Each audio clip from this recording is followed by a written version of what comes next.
Sonic Generations Remastered is a rumor that I actually was kind of skeptical about, but then more leakers like Zippo came out and said yes, it's real, and gave details about it.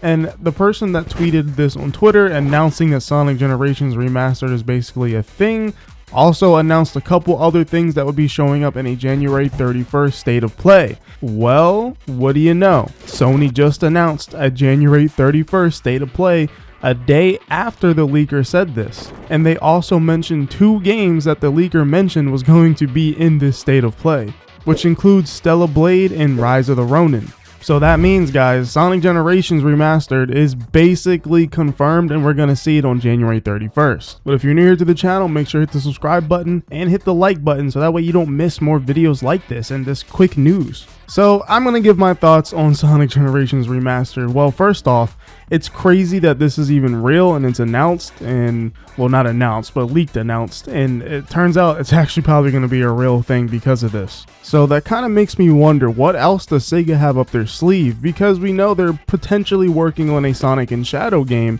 and then we're getting Sonic Generations Remastered all within the same year, and then of course to tie into the Sonic Movie 3 later. So they're really going hard with their yearly Sonic plan, or every 2 years are having banger games come out. So that makes me wonder what the future of Sonic's going to look like leading up to Frontiers 2. It seems like they don't want to leave us hanging for years and years until that next big game comes out. So I'd say expect even more games to come out like this. We could even see games like Sonic Adventure 1 and 2 remakes before we even reach a Frontiers 2 at this rate. But I think the elephant in the room to talk about here is the game actually ending up like Sonic Colors Ultimate. I really hope that Generations Remastered is handled in-house, because I don't really want to see another Colors Ultimate situation. I don't want to see them destroy the original fidelity of the game and change it so much to where things look bad, and then they also have so many bugs and glitches because it's mishandled. Blind Squirrel Studios is the ones that handled that port, and I want to see Sega actually handle their own port and add cool stuff to Sonic Generations that would actually enhance the game. But of course, the notorious leaker Zippo also hopped on this leak and gave details such as proclaiming that Shadow would be playable, and the console versions will run at 60 FPS with 4K, and it's going to be from the ground up running on Hedgehog Engine 2.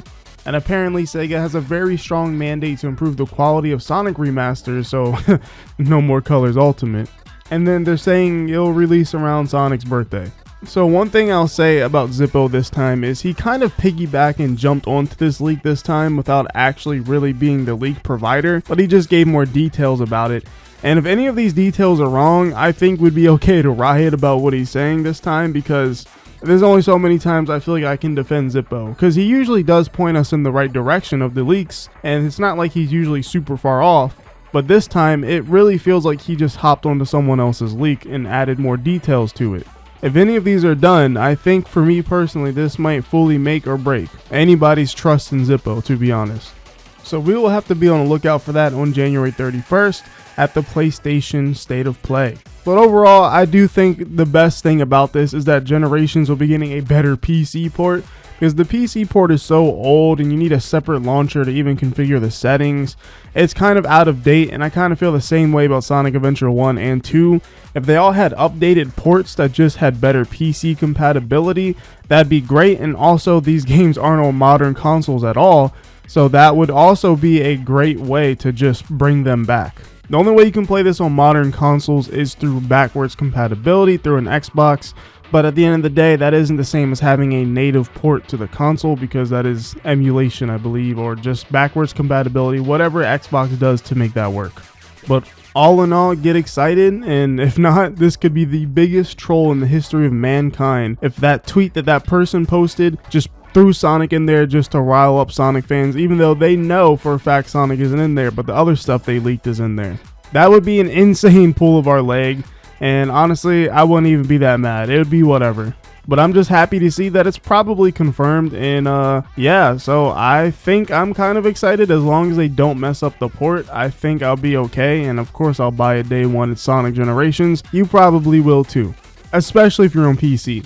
It is interesting to see this game get a port though, because this is like one of the most modded video games in history probably, and especially in the Sonic franchise, this game has so many mods and so much craziness has been done in Generations, and to see it get an official treatment from Sega is really funny. But yeah, here's to hoping everything turns out good for this game, but in the end, make sure you guys subscribe and take care, and I'll see you guys in the next one.